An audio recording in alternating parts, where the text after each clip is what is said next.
नमस्कार दोस्तों।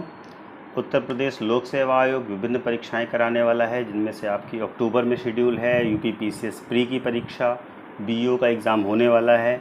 Higher education department द्वारा असिस्टेंट प्रोफेसर की भर्तियां होनी हैं। तो बहुत सारी ऐसी परीक्षाएं हैं जो आपकी होनी हैं। उत्तर प्रदेश के करंट अफेयर्स को लेकर के मटेरियल की भी हम समस्या होती है, और इस वजह से उत्तर प्रदेश के सभी करंट अफेयर्स को कंपाइल करके हम आपको एक साथ दे रहे हैं, जो आने वाली परीक्षाओं के लिए बहुत महत्वपूर्ण साबित होगा। इस वीडियो में हम आपको उत्तर प्रदेश का करंट अफेयर्स पहले देंगे, और इसके बाद अगले वीडियो में हम आपको सभी करंट अफेयर्स को कंपाइल करके देने का प्रयास करेंगे। तो ये पूरी एक सीरीज़ होगी जो करंट अफेयर्स को पूरा रिवाइज़ करेगी। आप आईएएस दे रहे हो, पीसीएस दे रहे हो, लोअर बीईओ का एग्ज़ाम दे रहे हो, असिस्टेंट प्रोफेसर का दे रहे हो, या कोई भी ऐसा एग्ज़ाम, तो इसमें आपके लिए ये बहुत मददगार साबित होगा। तो स्टार्ट करते हैं। आज हम उत्तर प्रदेश के करंट अफेयर्स से।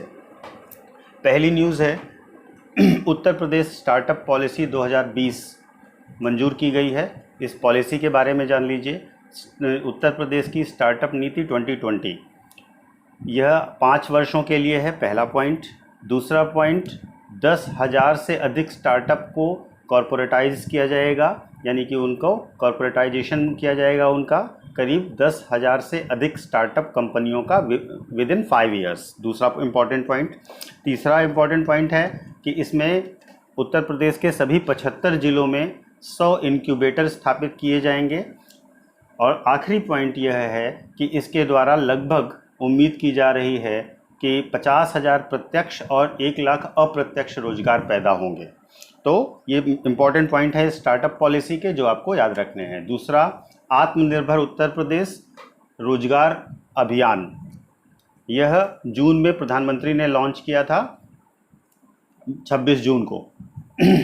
यह करीब 125 दिवसीय अभियान था, जिसके अंतर्गत उत्तर प्रदेश में जो प्रवासी और दैनिक मजदूरी करने वाले, रोजगार करने वाले लोग हैं, उनको एम्प्लॉयमेंट दिए जाने की बात है 125 दिन के भीतर। और इसके अंतर्गत 31 ज़िलों में रोजगार उपलब्ध कराने के केंद्र स्थापित किए जाएंगे। और करीब इन 31 ज़िलों में यह माना जा रहा है कि जो लोग भारत में अन्य प्रदेशों से उत्तर प्रदेश वापस आए हैं, प्रवासी मजदूर, उन्हें रोजगार दिया जाएगा। करीब 25,000 से अधिक कामगारों को लक्षित किया जा रहा है। तो 2 बातें आपको ध्यान रखनी है। आत्मनिर्भर उत्तर प्रदेश प्रवासी मजदूरों के लिए है, 125 दिन का अभियान है, जिसके अंतर्गत प्रवासी और दैनिक मजदूरी करने वाले लोगों को रोजगार दिया जाएगा। अगली न्यूज़ पर चलते हैं। कुशीनगर हवाई अड्डा जो है, उसे अंतर्राष्ट्रीय हवाई अड्डा बनाने का फैसला किया गया है। उत्तर प्रदेश सरकार ने यह घोषणा की है कि कुशीनगर का जो हवाई अड्डा है, उसे अंतर्राष्ट्रीय हवाई अड्डे में कन्वर्ट किया जाएगा। तो कुशीनगर के बारे में जान लीजिएगा कि यहाँ पर महात्मा बुद्ध का महापरिनिर्वाण हुआ था, और यहाँ पर बौद्ध भिक्षु दुनिया भर से आते हैं। ठीक है, तो ये इम्पॉर्टेंट है, आपको याद रखना है। अगला, उत्तर प्रदेश सरकार ने जो आंकड़े जारी किए हैं, अगला न्यूज़ है, उसके अंतर्गत पूरे भारत में मनरेगा के तहत रोजगार देने वाला उत्तर प्रदेश सबसे बड़ा राज्य बन गया है। करीब 57,12,975 कामगारों को मनरेगा के अंतर्गत काम दिया गया है। तो आप 57 लाख 58 लाख के आसपास याद रखिएगा।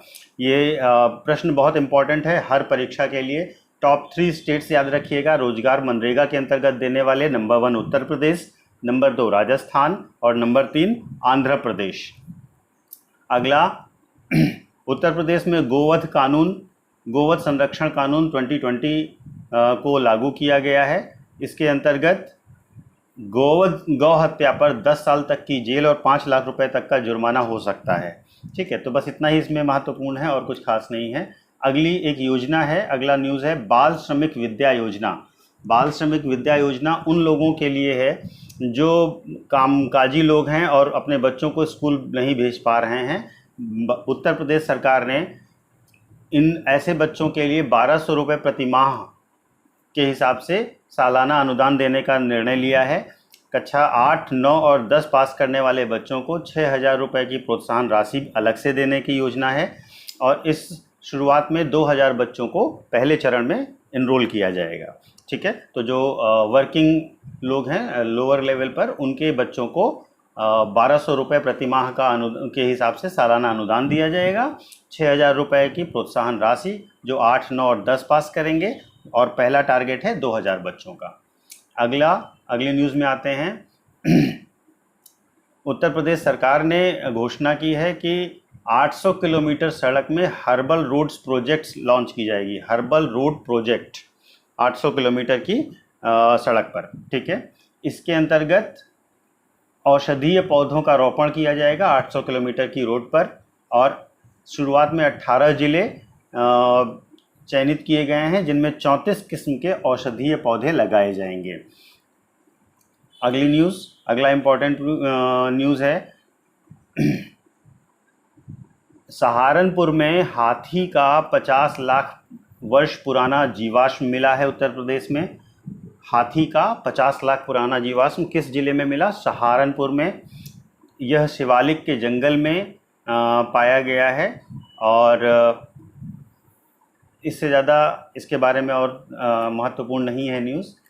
अगली न्यूज़ है, शहीदों के जो परिवार के वाले होंगे उनको 50 लाख रुपए की सहायता राशि दी जाएगी। जो परिवार के लोग शहीद होंगे उनको 50 लाख रुपए की राशि देने की घोषणा की है उत्तर प्रदेश सरकार ने। अगला, समझौता ज्ञापन निगरानी प्रणाली उत्तर प्रदेश में शुरू की गई है, जिसके द्वारा जो भी निवेश होंगे उनके निवेश प्रस्तावों को लागू करने के लिए समझौता ज्ञापन की निगरानी, जो MOU होता है, मेमोरेंडम ऑफ अंडरस्टैंडिंग, उसके सर्विलांस के लिए, उसके बारे में सभी निगरानी के लिए एक नई प्रणाली उत्तर प्रदेश सरकार ने शुरू की है, ठीक है। अगली जो न्यूज़ है, उत्तर प्रदेश सरकार ने घोषित किया है कि वह प्रतिदिन 1 करोड़ कार्य दिवस मनरेगा के अंतर्गत सृजित करेगी। तो बस इतना ही इसके बारे में था। आयुष कवच एक ऐप है, अगली न्यूज़, ठीक है। उत्तर प्रदेश सरकार ने मई महीने में आयुष कवच विकसित किया था, आयुष कवच ऐप को लॉन्च किया था। यह कोविड से लड़ने की प्रक्रिया को बेहतर बनाने के लिए, उपचार के लिए, स्वास्थ्य के लिए, इनके लिए संबंधित है आयुष कवच। ये आयुष मंत्रालय द्वारा जारी किया गया था। आयुष कवच एक ऐप है, ये ध्यान रखिएगा। अगली चीज़ कोविड-19 से ही रिलेटेड है। पूल परीक्षण शुरू करने वाला भारत का पहला राज्य उत्तर प्रदेश बन गया। 14 अप्रैल को उत्तर प्रदेश में पूल परीक्षण की अनुमति दी थी ICMR ने, और भारत का पहला राज्य इस प्रकार उत्तर प्रदेश बना, ठीक है। इस पूल परीक्षण में क्या होता है कि कोविड परीक्षण के लिए 10 नमूने एक साथ लिए जाते हैं कि, और अगर सभी नमूने नकारात्मक हैं तो ये मान लिया जाता है कि अब यहाँ पर अगले टेस्ट की कोई ज़रूरत नहीं। अगर सभी नमूने नकारात्मक नहीं हैं तो फिर इंडिविजुअल टेस्टिंग की जाएगी, ठीक है। तो पूल परीक्षण का कॉन्सेप्ट भी समझ लीजिएगा इसके साथ साथ। इसके बाद मई में उत्तर प्रदेश सरकार ने प्रवासी आयोग का गठन किया, और प्रवासी आयोग प्रवासी मजदूरों की आर्थिक और सामाजिक सुरक्षा प्रदान करने के लिए है। और करीब करीब ये माना जाता है कि 33 लाख प्रवासी मजदूर उत्तर प्रदेश में वापस आए थे, उत्तर प्रदेश से हैं और जो वापस आए थे। एक और ऐप भी है प्रवासी कामगारों के लिए, प्रवासी राहत मित्र ऐप, ठीक है। इस मोबाइल एप्लीकेशन को प्रवासी मजदूरों के लिए लॉन्च किया गया था, राजस्व विभाग उत्तर प्रदेश द्वारा लॉन्च किया गया था। इस एप्लीकेशन में प्रवासी मजदूरों को रोजगार, स्वास्थ्य संबंधी जानकारियां आदि उपलब्ध कराई जाएंगी।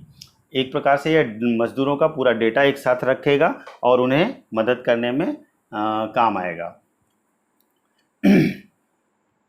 उत्तर प्रदेश सरकार ने, अगली न्यूज़ है, उत्तर प्रदेश सरकार ने उत्तर प्रदेश श्रम अधिनियम के अंतर्गत श्रम अधिनियम 2020 नाम से एक अध्यादेश पारित किया है, जिसके अंतर्गत जो पुराना श्रम कानून थे उनको 3 साल के लिए निलंबित कर दिया गया है। तो एक नया अध्यादेश आया है, उत्तर प्रदेश श्रम कानून, श्रम अधिनियम कहें आप, 2020। अगला one nation one ration card scheme है, जिसमें उत्तर प्रदेश ने 1 मई को यह योजना ज्वाइन की है, one nation one ration card scheme को। लगभग इस समय भारत में 24 राज्यों ने इस योजना में अपने आप को एनरोल किया है। उत्तर प्रदेश 1 मई 2020 को इसमें सम्मिलित हुआ। ध्यान रखिएगा कि one nation one ration card scheme सभी जगहों पर देश, मतलब आपके पास अगर उस स्टेट ने ये लागू किया है तो आपके पास अगर राशन कार्ड है तो आप कहीं से भी राशन ले सकते हैं। पहले ये था कि आप जहाँ के निवासी हैं वहीं से केवल राशन ले सकते हैं। ठीक है। अगला, अन्नपूर्णा पोर्टल और सप्लाई मित्र पोर्टल उत्तर प्रदेश सरकार ने लॉन्च किया है। ज़रूरतमंद लोगों को तक फल, सब्जी, अनाज आदि पहुंचाने के लिए अन्नपूर्णा पोर्टल और सप्लाई मित्र ये दोनों को लॉन्च किया गया था। सप्लाई मित्र पोर्टल जो है उसके माध्यम से फ्री होम डिलीवरी की जा रही है, और अन्नपूर्णा पोर्टल जो है लोगों को फूड प्रोडक्ट और उनके सेवन के बारे में जानकारी देने के लिए है। ठीक है, ये 2 पोर्टल लॉन्च किए गए हैं, ये ध्यान रखिएगा। उत्तर प्रदेश में लखनऊ में जो KGMU है, किंग जॉर्ज मेडिकल यूनिवर्सिटी, जिसको मेडिकल कॉलेज कहते हैं लखनऊ में लोग, वो पहला उत्तर प्रदेश का सरकारी हॉस्पिटल बना है जिसने प्लाज्मा थेरेपी का सफल टेस्टिंग किया है। ये ध्यान रखिएगा, हॉस्पिटल का नाम और प्लाज्मा थेरेपी, ये कोविड-19 के संबंध में ही है। ठीक है। अगली न्यूज़ जो है वो कोविड-19 महामारी के अंतर्गत उत्तर प्रदेश में सबसे पहला राज्य उत्तर प्रदेश को बनाया गया है जहां पर वर्चुअल कोर्ट की स्थापना की गई है। ठीक है। इलाहाबाद हाई कोर्ट ने फैसला लिया है कि अब ऑनलाइन बहस और केसों की सुनवाई वर्चुअल कोर्ट के माध्यम से की जाएगी। तो आपको ध्यान रखना है कि उत्तर प्रदेश वह पहला राज्य है जिसने वर्चुअल कोर्ट की अनुमति दी है इलाहाबाद हाई कोर्ट के द्वारा। अगला, जियो टैग कम्युनिटी किचन वाला उत्तर प्रदेश पहला राज्य बना है। 19 अप्रैल को उत्तर प्रदेश पहला राज्य बन गया जिसने जियो टैग किचन का संचालन किया, और इसके अंतर्गत उत्तर प्रदेश में कुल 75 जिलों में 7,368 कम्युनिटी किचन काम कर रहे हैं और इन सबको जियो टैग से कनेक्ट किया गया है। ठीक है। बेनी प्रसाद वर्मा की डेथ हुई थी, जो पहले यूनियन मिनिस्टर थे और समाजवादी पार्टी के पहले समाजवादी पार्टी के बड़े नेता थे। इनकी डेथ हुई है। बस आपसे अगर पूछा था बेनी प्रसाद वर्मा किससे रिलेटेड थे तो राजनीतिक क्षेत्र से रिलेटेड थे, इससे ज़्यादा आपसे नहीं पूछा जाएगा। उत्तर प्रदेश में फेसबुक ने वी थिंक डिजिटल नाम की एक योजना शुरू की है। इसमें फेसबुक ने डिजिटल साक्षरता मिशन के अंतर्गत यह लॉन्च किया है, और इसके अंतर्गत लैंगिक असमानता को कम करने के उद्देश्य से लोगों में जागरूकता लाने के लिए वी थिंक डिजिटल पहल शुरू की गई है। इसमें उत्तर प्रदेश के राज्य महिला आयोग और साइबर पीस फाउंडेशन ने फेसबुक के साथ मिलकर कार्य प्रारंभ किया है। अगला समाचार है भूमिगत जल अधिनियम 2020 को लेकर के उत्तर प्रदेश कैबिनेट ने भूमिगत जल अधिनियम 2020 को लागू किया है, जिसके द्वारा भूमिगत जल का स्तर जो है, जो अंडरग्राउंड वाटर का लेवल है, उसमें सुधार करने का के संबंध में यह कानून लाया गया है। अगला है हेल्पलाइन है एक दामिनी। उत्तर प्रदेश सरकार ने महिलाओं की सुरक्षा के लिए दामिनी नाम की हेल्पलाइन लॉन्च की है, और उत्तर प्रदेश राज्य सड़क परिवहन निगम ने सार्वजनिक सड़क परिवहन में महिलाओं की सुरक्षा के लिए यह दामिनी ऐप लॉन्च किया है। दामिनी हेल्पलाइन है बेसिकली, और एक तरह से यह केंद्र सरकार की निर्भया स्कीम का ही हिस्सा है। इस हेल्पलाइन पर सुबह 9 बजे से शाम 6 बजे तक सहायता मिलेगी महिलाओं को जो सड़क परिवहन निगम के अंतर्गत सड़क पर परिवहन कर रहे हैं बसों में, उनके लिए। ठीक है।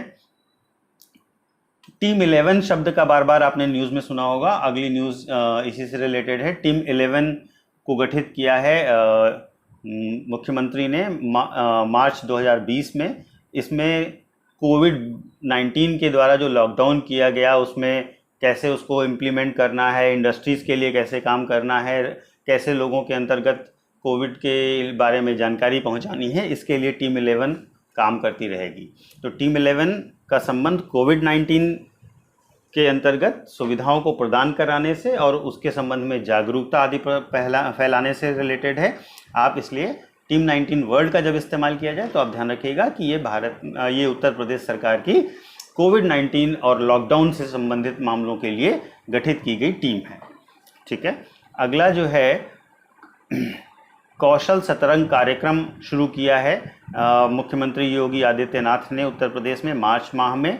इसके अंतर्गत हर साल 2 लाख युवाओं को रोजगार अवसर उपलब्ध कराने का निर्णय लिया गया है। इसके अंतर्गत रोजगार मेलों का आयोजन किया जाएगा और कोशिश किया जाएगा कि कम से कम 2 लाख लोगों को रोजगार दिया जाए। आईआईटी कानपुर और कई सारी प्लेसमेंट एजेंसीज के साथ इसके लिए समझौता किया गया है। अगली जो समाचार है वो अगली जो उत्तर प्रदेश से संबंधित समाचार है वो यह है कि उत्तर प्रदेश सरकार ने यह निर्णय लिया है कि जो लोग गौवंश से संबंधित पशुओं का पालन करेंगे उन्हें 30 रुपये प्रतिदिन के हिसाब से भुगतान किया जाएगा, अर्थात महीने में 900 रुपये का भुगतान किया जाएगा। बेसहारा और निराश्रित गोवंश सहकारिता योजना इसका नाम है, ठीक है। तो इसके अंतर्गत 30 रुपये प्रतिदिन के हिसाब से भुगतान किया जाएगा। जो लोग जो बेसहारा और आवारा जो इधर उधर भटकते रहते हैं गौवंश से संबंधित पशु, उनके लिए किया जाएगा। अगला जो उत्तर प्रदेश से संबंधित है वो है गिरिराज किशोर की डेथ हो गई है। गिरिराज किशोर पद्मश्री से संबंधित थे और ये मुख्यतः बहुत महत्वपूर्ण बुक के राइटर थे जिसका नाम था पहला गिरमिटिया। आपको ये ध्यान रखना है, पहला गिरमिटिया किसने लिखा था ये आपसे पूछा जा सकता है, भले ही ये ना पूछा जाए कि गिरिराज किशोर किससे संबंधित थे। तो अगर आपसे पहला गिरमिटिया पूछा जाता है तो उसके राइटर थे गिरिराज किशोर, जिनकी हाल फिलहाल में डेथ हुई है मार्च में। अगला इंद्रधनुष युद्धाभ्यास गाजियाबाद के हिंडन एयरबेस पर किया गया है। इंद्रधनुष युद्धाभ्यास ये यूके और भारत की ज्वाइंट एक्सरसाइज है, एयरफोर्स की एक्सरसाइज है। हिंडन एयरबेस जो है वो एशिया का सबसे बड़ा एयरबेस स्टेशन है जो उत्तर प्रदेश के गाजियाबाद में स्थित है। ध्यान रखिएगा दोनों देशों के नाम और लोकेशन। अगला जो समाचार है विश्व के सबसे प्रदूषित शहरों में गाजियाबाद को स्थान मिला था फरवरी में, ठीक है। तो आपसे अगर पूछा जाता है तो आप इसको नोट कर लीजिएगा, पूरा का पूरा ध्यान रखिएगा। ये अगर आपने करंट अफेयर्स पूरा नोट कर लिया तो आपको उत्तर प्रदेश से संबंधित सभी चीज़ों के अपडेट यहीं पर मिल जाएंगे।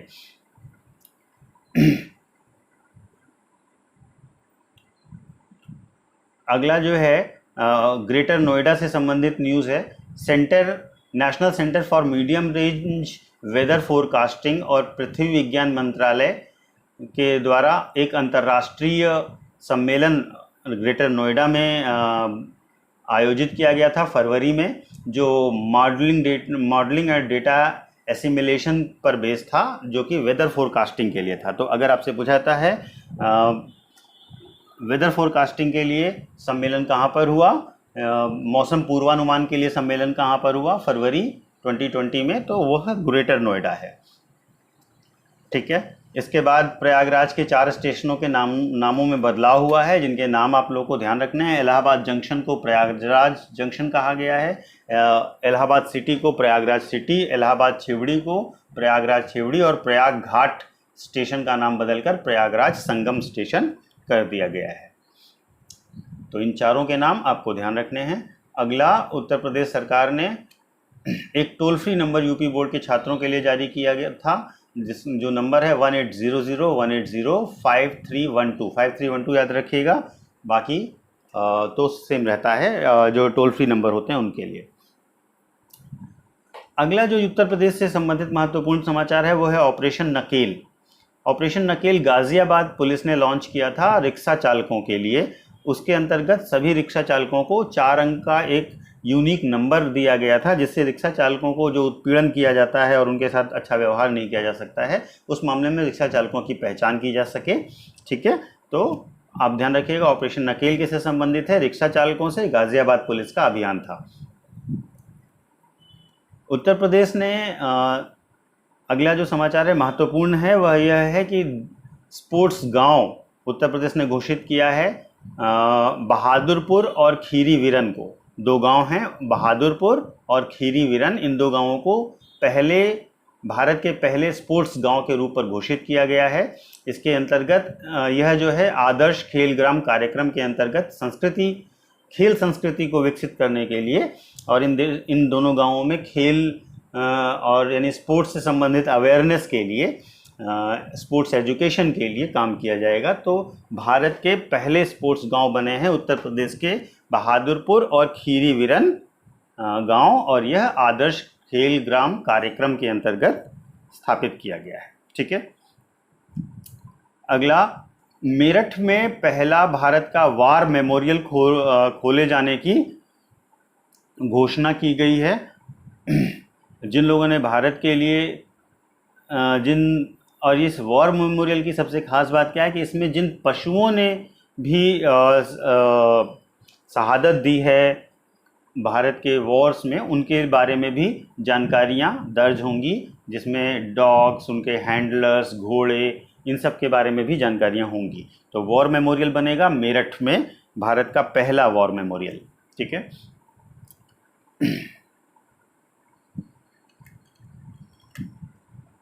अगली जो न्यूज़ है, गोरखपुर में एक नया चिड़ियाघर खोला जाएगा जिसका नाम होगा अशफाक उल्लाह खान के नाम पर।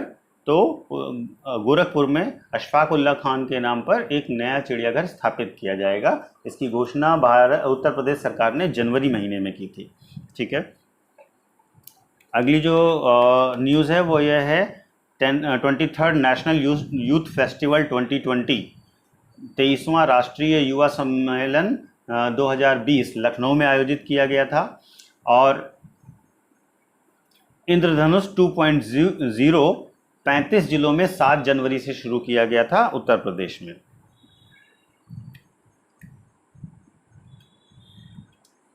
अगला जो न्यूज़ है वह ये है कि बुंदेलखंड एक्सप्रेसवे के संबंध में प्रधानमंत्री मोदी ने चित्रकूट के भरतपुर में बुंदेलखंड एक्सप्रेसवे का शिलान्यास किया था, जो कि लगभग 296.07 किलोमीटर लंबा है।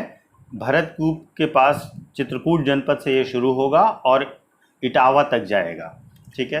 तो बुंदेलखंड एक्सप्रेसवे के बारे में ध्यान रखिएगा। भरतकूप चित्रकूट से लेकर इटावा तक के लिए है। इसमें चित्रकूट, बांदा, महोबा, हमीरपुर, जालौन, औरैया और इटावा, ये जनपद लाभान्वित होंगे। इन जनपदों में इसकी फ़ायदे मिलेंगे। तो बुंदेलखंड एक्सप्रेसवे प्रधानमंत्री ने नींव रखी, शिलान्यास किया, 7 जिलों को फ़ायदा पहुंचाएगा और भरतकूप चित्रकूट से लेकर इटावा तक जाएगा। अगला,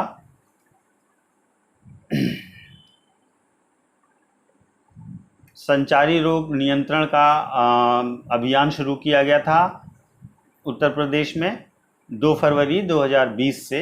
इसके अंतर्गत प्रत्येक रविवार को मुख्यमंत्री आरोग्य मेले का आयोजन किए जाने की घोषणा की गई थी।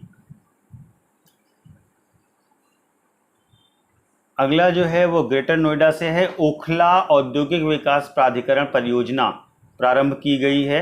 इसके अंतर्गत करीब 10 परियोजनाओं का शिलान्यास मुख्यमंत्री ने किया था नोएडा में। तो ओखला औद्योगिक विकास प्राधिकरण परियोजना मुख्यमंत्री द्वारा शुरू की गई।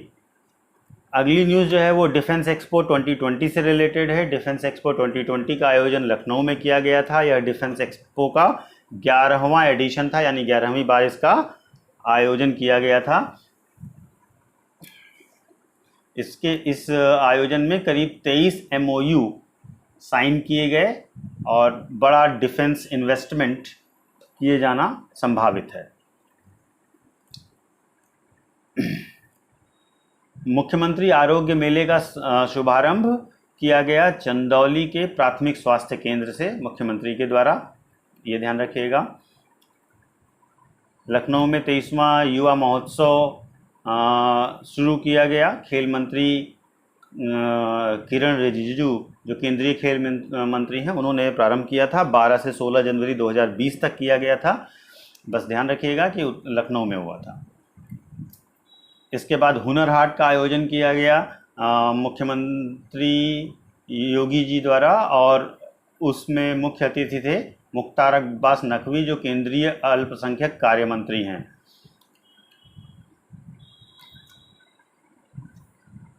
गणतंत्र दिवस 2020 का जो आयोजन हुआ था दिल्ली में, उसमें उत्तर प्रदेश की झांकी को दूसरा स्थान प्राप्त हुआ था। और ये ध्यान रखिएगा बस, ये सांस्कृतिक और धार्मिक पर्यटन की झांकी थी जिसको सेकंड रैंक मिली थी। ठीक है। उत्तर प्रदेश दिवस के अवसर पर 18 मंडलों में एक नई योजना की घोषणा की गई है, जिसे अटल अटल आवासीय विद्यालय योजना का नाम दिया गया है। तो अटल आवासीय विद्यालय योजना उत्तर प्रदेश के 18 मंडलों में प्रारंभ की गई है। एक प्रकार से जैसे नवोदय विद्यालय होते हैं, उसी प्रकार से ये आवासीय विद्यालय होंगे जिनको प्रारंभ किया जाएगा। तो इसके बाद जनपद वाराणसी में हीरक महोत्सव आयोजित किया गया था, ये ध्यान रखिएगा। 16 नए साइबर क्राइम पुलिस थाने खोले जाएंगे 16 जनपदों में। यह एक अगली न्यूज़ थी जिसमें 16 जनपदों के नाम मैं आपको बता देता हूँ। आप कोशिश कीजिएगा, अगर याद रहता है तो ठीक है, नहीं तो इतना शायद मुश्किल हो। बरेली, मुरादाबाद, सहारनपुर, आगरा, अलीगढ़, कानपुर, झांसी, प्रयागराज, चित्रकूट, गोरखपुर, देवीपाटन, बस्ती, वाराणसी, आजमगढ़, मिर्ज़ापुर और अयोध्या। तो 16 नए साइबर क्राइम थाने स्थापित किए जाएंगे। भारतीय भाषा महोत्सव का लखनऊ विश्वविद्यालय ने आयोजन किया था, आपको बस ये ध्यान रखना है, भारतीय भाषा महोत्सव, ठीक है। और ये लखनऊ विश्वविद्यालय उत्तर प्रदेश द्वारा आयोजित किया गया था। चंदौली में पंडित दीनदयाल उपाध्याय स्मृति स्थल का लोकार्पण किया गया, ये ध्यान रखिएगा। और उत्तर प्रदेश में 7वीं आर्थिक गणना के लिए एक समिति का गठन किया गया है, एक कमेटी बनाई गई है 7वीं आर्थिक गणना के लिए, जो कि मुख्य सचिव की अध्यक्षता में होगी और अगले कुछ महीनों में आर्थिक गणना को आयोजित किया जाने का प्रस्ताव था। ये जनवरी की न्यूज़ है। एस्पिरेशनल डिस्ट्रिक्ट प्रोग्राम महत्वाकांक्षी जिला परियोजना को लेकर एक न्यूज़ है। महत्वाकांक्षी जिला परियोजनाओं की पहली बात ध्यान रखिएगा, इसमें उत्तर प्रदेश के जनपदों की संख्या 8 है। एस्पिरेशनल डिस्ट्रिक्ट प्रोग्राम के अंतर्गत यूपी के 8 जिले आते हैं। इसके इन 8 जिलों में जो कंडीशंस थी उनके रिफॉर्म्स को लेकर एक रैंकिंग जारी की गई है और इस रैंकिंग में उत्तर प्रदेश को दूसरा स्थान प्राप्त हुआ है। तो ये ध्यान रखिएगा कि एस्पिरेशनल डिस्ट्रिक्ट प्रोग्राम के जो सुधार की रैंकिंग है उसमें उत्तर प्रदेश को दूसरा स्थान प्राप्त किया गया है।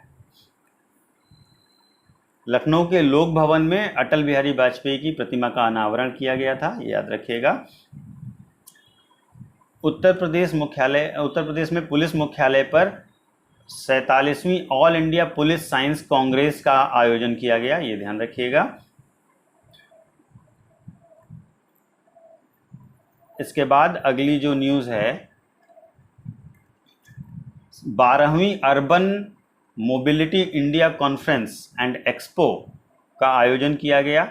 इस संबंध में ये ध्यान रखना आपके लिए ज़रूरी है कि उत्तर प्रदेश में 17 नगर निगम हैं, जिनमें से 10 नगर निगम स्मार्ट सिटी के रूप में चयनित किए जा चुके हैं। 7 नगर निगम को उत्तर प्रदेश सरकार बेहतर बनाने का प्रयास कर रही है। अगली जो न्यूज़ है वो यह है कि यूपी के लखनऊ और गौतम बुद्ध नगर में पुलिस कमिश्नरेट सिस्टम को प्रारंभ किया गया है। पुलिस कमिश्नर प्रणाली उत्तर प्रदेश के 2 जिलों में प्रारंभ की गई है, लखनऊ और गौतम बुद्ध नगर। इसके अंतर्गत एक अपर पुलिस महानिदेशक स्तर का पुलिस आयुक्त तैनात किया जाएगा जो पुलिस कमिश्नरेट सिस्टम को देखेगा, ठीक है। तो पुलिस कमिश्नरेट सिस्टम में थोड़ा सा एक ब्रीफ दिमाग में रख लीजिएगा कि सबसे ऊपर जो होगा वो अपर पुलिस महानिदेशक होगा, उसके नीचे संयुक्त पुलिस आयुक्त होगा और उसके नीचे उप पुलिस आयुक्त का पद होगा जिसमें पुलिस अधीक्षक स्तर के 10 अधिकारी होंगे। तो ये एक हायरार्की होगी, पूछी जा सकती है, इसलिए आपको ध्यान रखना है। ये लखनऊ का सिस्टम मैं आपको बता रहा हूँ, ठीक है। और जो गौतम बुद्ध नगर में होगा उसमें बस केवल अंतर ये होगा कि जो पुलिस अधीक्षक स्तर होगा, जो सबसे नीचे वाला स्तर है, उसमें 7 अधिकारी होंगे, लखनऊ में 10 होंगे। अगला है Gorakhpur link expressway. Gorakhpur link expressway शुरू हुआ है जो 4 जनपदों में होकर गुजरेगा। गोरखपुर, संत कबीर नगर, आजमगढ़, अंबेडकर नगर। 91 किलोमीटर की लंबाई होगी। गोरखपुर, संत कबीर नगर, आजमगढ़ और अंबेडकर नगर से होते हुए गोरखपुर लिंक एक्सप्रेसवे मूव करेगा। ठीक है।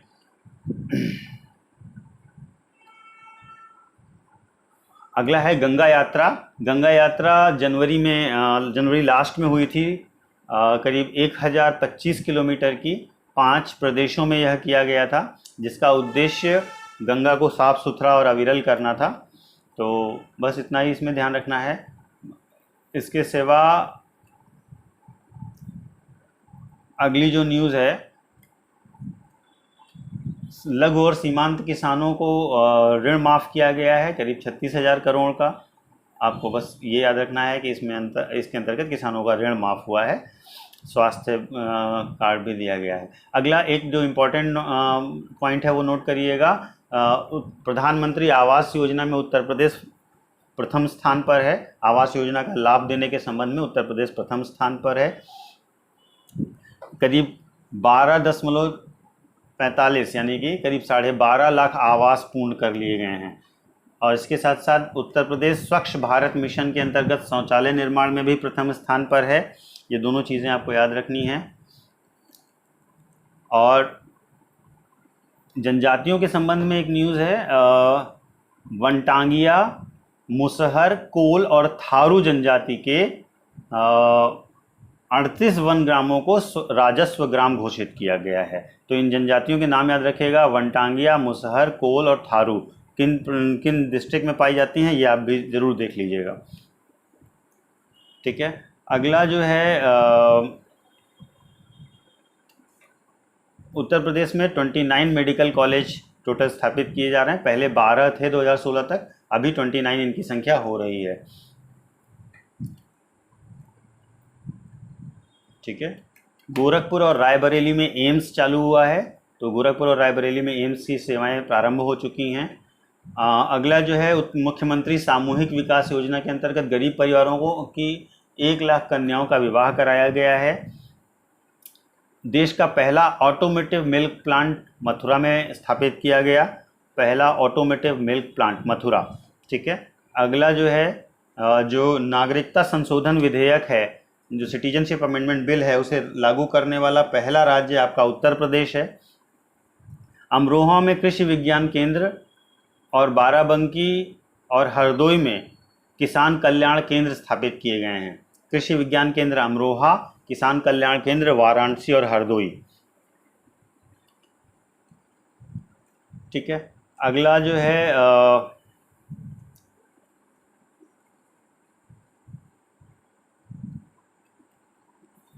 मुख्यमंत्री प्रशिक्षु प्रोत्साहन योजना है। मुख्यमंत्री प्रशिक्षु प्रोत्साहन योजना एक प्रकार की इंटर्नशिप ट्रेनिंग स्कीम है, जो व्यावसायिक शिक्षा देने के लिए प्रारंभ की गई। इसमें 6 महीने से 1 साल तक की फ्री इंटर्नशिप दी जाएगी। 5 लाख अभ्यर्थियों के लिए इसे प्रारंभ किया गया है, जिसमें अभ्यर्थी को 2500 रुपये दिए जाएंगे। 1500 रुपये केंद्र सरकार की ओर से और 1000 रुपये राज्य सरकार की ओर से दिए जाएंगे। ये स्वरोजगार के लिए है। तो ध्यान रखिएगा, जो योजना है मुख्यमंत्री प्रशिक्षु प्रोत्साहन योजना, फरवरी 2020 में लॉन्च की गई थी। अगला है युवा उद्यमिता विकास अभियान। प्रत्येक जिले में युवा हब को तैयार करने का योजना है। इसमें 1 लाख युवाओं को स्वावलंबन की ओर ले जाया जाएगा। 1200 रुपये की सहायता प्रदान की जाएगी, जिससे वे अपना रोजगार कर सकें। ठीक है। फिर है कृषक दुर्घटना कल्याण योजना। मुख्यमंत्री कृषक दुर्घटना कल्याण योजना आर्थिक रूप से कमज़ोर किसान और बटाईदारों के लिए यह की गई है। अगर किसी दुर्घटना में ऐसे कृषकों की मृत्यु हो जाती है जो आर्थिक रूप से बहुत कमज़ोर हैं या बटाईदार हैं, बटाईदार मतलब जो किसी दूसरे की खेत पर खेती करते हैं, तो उसके अंतर्गत किसानों को 5 लाख रुपए तक का बीमा देने की घोषणा की गई है। पूर्वांचल एक्सप्रेसवे शुरू हो गया है। पूर्वांचल एक्सप्रेसवे की लंबाई है 340 किलोमीटर, 6 लेन का एक्सप्रेसवे है। और इससे लाभ प्राप्त करने वाले ज़िले हैं लखनऊ, बाराबंकी, अमेठी, सुल्तानपुर, अयोध्या, अंबेडकर नगर, आजमगढ़, मऊ और गाजीपुर। यानी टोटल 9 ज़िलों में इस योजना का लाभ मिलेगा। जिलों के नाम इसके ज़िलों के नाम याद रखिएगा। पूर्वांचल एक्सप्रेसवे लखनऊ से गाजीपुर तक, लखनऊ, बाराबंकी, अमेठी, सुल्तानपुर, अयोध्या, अंबेडकर नगर, आजमगढ़, मऊ और गाजीपुर। ठीक है। बाकी हमने आपको गोरखपुर लिंक एक्सप्रेसवे बता दिया है। गोरखपुर लिंक एक्सप्रेसवे गोरखपुर में जो जैतपुर जगह है वहाँ से शुरू होकर आजमगढ़ के सलारपुर तक जाएगा।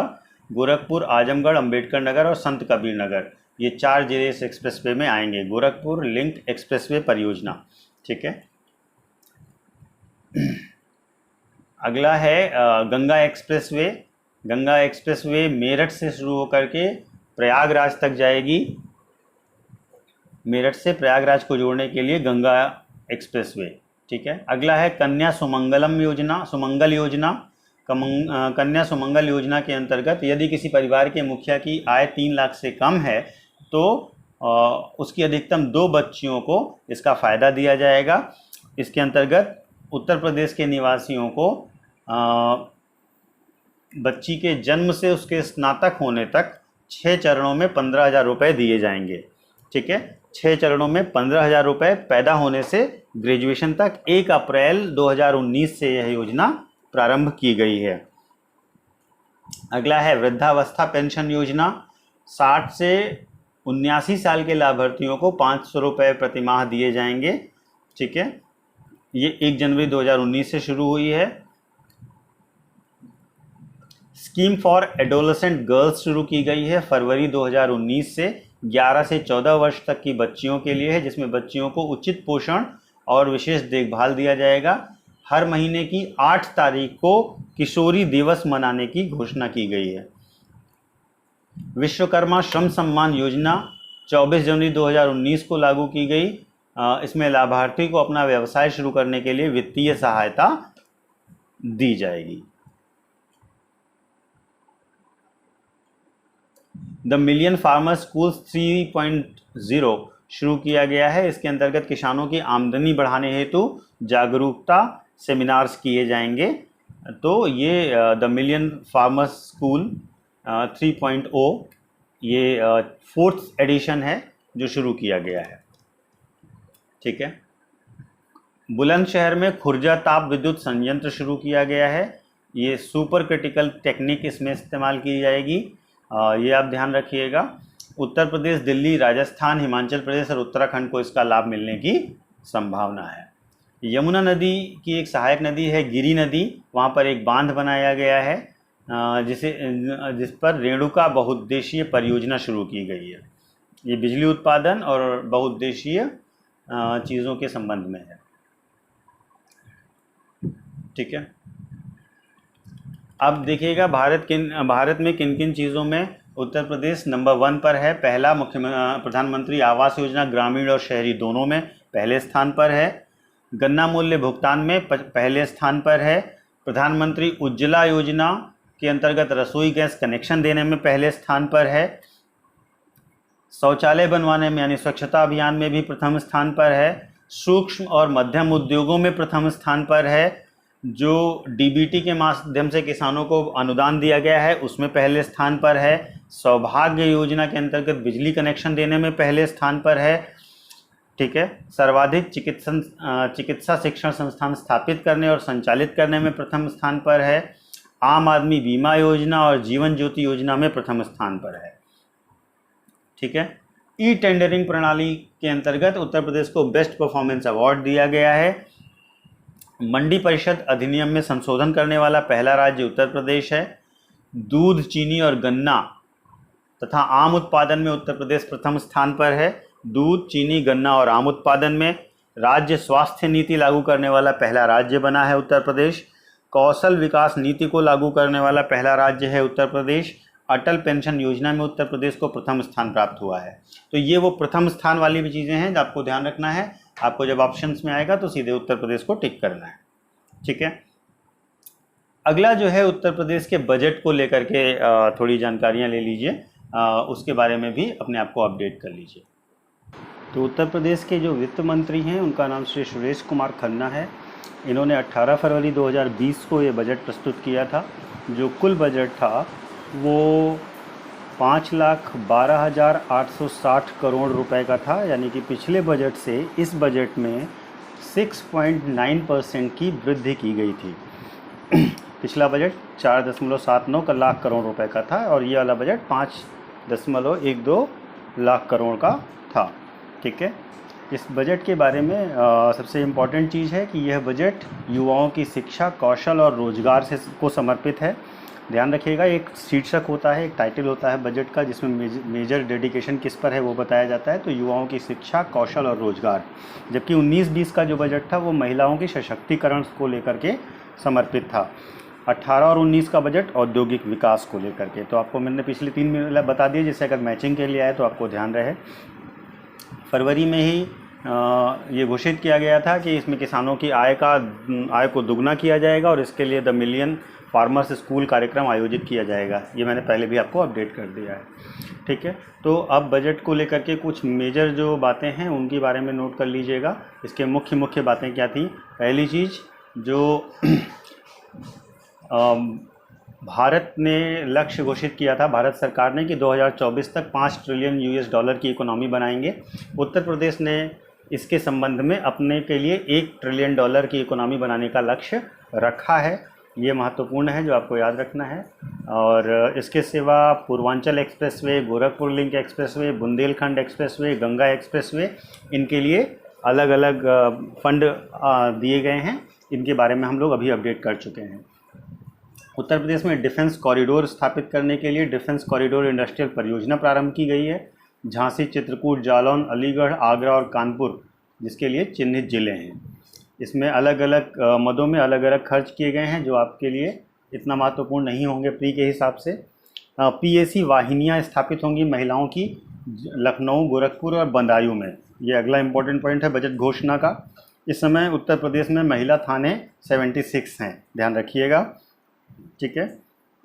बेटी बचाओ बेटी पढ़ाओ कार्यक्रम 68 जनपदों में संचालित किया जा रहा है। कन्या सुमंगला योजना के लिए 1200 करोड़ रुपए देने का प्रावधान किया गया है। महिला पेंशन योजना के अंतर्गत 500 रुपये प्रति माह महिलाओं के खाते में डीबीटी किए जाएंगे। निराश्रित महिलाओं के लिए स्वाधार गृह योजना संचालित की जा रही है। राष्ट्रीय पोषण अभियान के लिए 4000 करोड़ रुपए का प्रावधान किया गया है। इसी प्रकार से जितनी योजनाएं हैं उनके बारे में हमने आपको पहले बता दिया है। मद में कितना पैसा है वो बहुत इम्पोर्टेंट नहीं है। अन्य महत्वपूर्ण घोषणा है, सहारनपुर, आजमगढ़ और अलीगढ़ में 3 नए विश्वविद्यालय खोले जाएंगे। पुलिस फॉरेंसिक यूनिवर्सिटी की स्थापना की जाएगी। प्रयागराज में लॉ विश्वविद्यालय खोला जाएगा। गोरखपुर में आयुष विश्वविद्यालय खोला जाएगा। इंजीनियरिंग कॉलेज के लिए घोषणा की गई है कि मिर्ज़ापुर, प्रतापगढ़, बस्ती और गोंडा में इंजीनियरिंग कॉलेज खोले जाएंगे, ठीक है। इसके साथ साथ अटल आवासीय विद्यालयों के लिए घोषणा की गई है कि 18 मंडलों में इनकी स्थापना की जाएगी। मैंने आपको अभी बताया था, ये कक्षा 6 से कक्षा 12 तक के निःशुल्क आवासीय शिक्षा देने के लिए होंगे, ठीक है। कौशल विकास मिशन के अंतर्गत 2 लाख युवाओं को प्रशिक्षण देने का लक्ष्य रखा गया है। 7 नगर निगमों को स्मार्ट सिटी के रूप में विकसित करने का निर्णय लिया गया है, जो हैं गाजियाबाद, मेरठ, फिरोज़ाबाद, शाहजहांपुर, अयोध्या, गोरखपुर और मथुरा वृंदावन। इन 7 नगर निगमों को स्मार्ट सिटी के अंतर्गत स्थापित करने का लक्ष्य रखा गया है। इस बजट में ग्रीन एनर्जी कॉरिडोर बुंदेलखंड क्षेत्र में स्थापित करने की घोषणा की गई है। और इसके साथ साथ अगली जो महत्वपूर्ण घोषणा है वह खाद्यान्न उत्पादन को बढ़ाने का है। करीब 64,74,000 मीट्रिक टन अनाज और तिलहन उत्पादन का लक्ष्य रखा गया है, ये ध्यान रखिएगा। पर drop more crop micro irrigation औषधीय पौध मिशन शुरू किया गया है बुंदेलखंड और विंध्य क्षेत्र में, पर ड्रॉप मोर क्रॉप, ठीक है। गन्ना विकास और चीनी उद्योग के लिए करीब 86,700 करोड़ रुपए का भुगतान किया गया है, ठीक है। श्यामा प्रसाद मुखर्जी अर्बन मिशन पे बहुत सारा धन, करीब 175 करोड़ रुपए का प्रस्तावित किया गया है। ये प्रमुख योजनाएं हैं जिनमें अलग अलग मदें शामिल की गई हैं खर्च के लिए। इसके सिवा अन्य मदों में आपके लिए मदें बहुत इम्पोर्टेंट नहीं है कि कितना पैसा किस चीज़ के लिए है। आगरा में मेट्रो रेल के लिए है बहुत सारा धन, अमाउंट आप कितना याद कर पाएंगे, ठीक है। और इसके सिवा जो आपके लिए यूपी के बजट में ख़ास बातें हैं उनमें मेरे ख्याल से सारी चीज़ें कंप्लीट हो गई हैं, योजनाएं हमने बता दी हैं। अमाउंट आपको याद नहीं रखना है सारा, क्योंकि हर एक मद का अमाउंट याद कर पाना संभव नहीं है, तो इसलिए इसकी ज़रूरत नहीं है आपको। तो यहाँ से हमने अच्छा, एक चीज़ और ध्यान रखनी है आपको उत्तर प्रदेश बजट के बारे में कि अलग अलग विभागों में बजट आवंटन देखा जाए तो नंबर 1 है, वह विभाग है प्राथमिक शिक्षा विभाग, जिसको सबसे ज़्यादा बजट का पैसा दिया गया है। तो नंबर 1 प्राथमिक शिक्षा, नंबर 2 ऊर्जा विभाग, नंबर 3 समाज कल्याण और नंबर 4 लोक निर्माण। ये 4 याद रखिएगा, 4 याद रहेंगे तो बाकी मैच आप कर लेंगे। प्राथमिक शिक्षा, ऊर्जा, समाज कल्याण और लोक निर्माण, ठीक है। ये है उत्तर प्रदेश के बारे में। अच्छा, एक और चीज़ है जो उत्तर प्रदेश में आप इंक्लूड कर सकते हैं, उत्तर प्रदेश वन स्थिति रिपोर्ट के बारे में। तो इसमें कुछ बातें जान लीजिएगा कि उत्तर प्रदेश का जो कुल जलवायु है वह जलवायु आता है उपोष्ण कटिबंधीय जलवायु के साथ शुष्क शीत ऋतु होती है उत्तर प्रदेश में। सामान्य तौर पर ये शब्द आपको याद रखना है, ह्यूमिड, उपोष्ण का मतलब ह्यूमिड ट्रॉपिकल क्लाइमेट है, ठीक है। वार्षिक वर्षा 1000 सेंटीमीटर से 1200 सेंटीमीटर होती है। टेम्परेचर वेरिएंस 5 डिग्री से 6 डिग्री सेंटीग्रेड तक होता है। उत्तर प्रदेश में एक राष्ट्रीय उद्यान है दुधवा, 26 वन्य जीव अभयारण्य हैं जो लगभग 11.82% संरक्षित क्षेत्र है, ठीक है। वनावरण 6.15% में है उत्तर प्रदेश में। नॉन फॉरेस्ट एरिया 93.61% है, ठीक है। पिछले रिपोर्ट से इस रिपोर्ट में 100 वर्ग किलोमीटर की वृक्षावरण में कमी आई है उत्तर प्रदेश में, ठीक है। उत्तर प्रदेश का कुल हरित क्षेत्र जो कहा जाएगा वो उत्तर प्रदेश की कुल एरिया का 9.19% है, जिसमें वृक्षावरण और वनावरण दोनों को सम्मिलित किया गया है, ठीक है। तो ये इसके बारे में आपको याद रखना है। अति सघन वन करीब 1.09% हैं, मध्यम सघन वन 1.69% हैं, खुले वन 3.37% हैं और कुल वन क्षेत्र उत्तर प्रदेश का 6.15% है, ठीक है। किलोमीटर नहीं, परसेंटेज याद रखिए, वही आसान है आपके लिए, ठीक है। तो जो रिकॉर्डेड फॉरेस्ट एरिया है उत्तर प्रदेश का वो 6.88% है, करीब 16,000 वर्ग किलोमीटर के आसपास है, 16,500 के आसपास, ठीक है। ये ध्यान रखिएगा, रिकॉर्डेड फॉरेस्ट एरिया को ही ग्रीन एरिया भी कहते हैं। सबसे ज़्यादा 1% वाले क्षेत्रों के जिलों के नाम आप नोट कर लीजिएगा। सबसे ज़्यादा प्रतिशत क्षेत्रफल वाले ज़िले हैं वन के सोनभद्र, चंदौली, पीलीभीत और मिर्ज़ापुर। नंबर 1 पे सोनभद्र, नंबर 2 चंदौली, नंबर 3 पीलीभीत और नंबर 4 मिर्ज़ापुर। और न्यूनतम वन क्षेत्र प्रतिशत वाले हैं भदोही, मैनपुरी, देवरिया और बदायूं, ठीक है। तो ये आपको ज़िले याद रखने हैं प्रतिशत के हिसाब से, ठीक है। और इसमें कार्बन स्टॉक भी नोट कर लीजिएगा। उत्तर प्रदेश का कार्बन स्टॉक है करीब 115.69 मिलियन टन, ठीक है। 115.69 मिलियन टन वनों में कार्बन स्टॉक है उत्तर प्रदेश के पास, जो देश के कुल कार्बन स्टॉक का करीब 11.62% है, ठीक है। तो ये हो गया वन स्थिति रिपोर्ट। उत्तर प्रदेश के बारे में मैंने आपको बजट बता दिया, वन स्थिति बता दी और पिछले मतलब दिसंबर से लेकर के जितनी भी करंट अफेयर्स की घटनाएं थी वो बता दी। तो यहाँ तक आप उत्तर प्रदेश तैयार कर लेंगे। बाकी पोर्शन हम आपको करंट अफेयर्स के वीडियो फॉर्म में उपलब्ध करा देंगे। आप इसे अगर 2-3-4 बार सुन लेंगे तो भी आपको ये चीज़ें याद हो जाएंगी। अगर आप नोट करना चाहें तो नोट डाउन कर सकते हैं। धन्यवाद।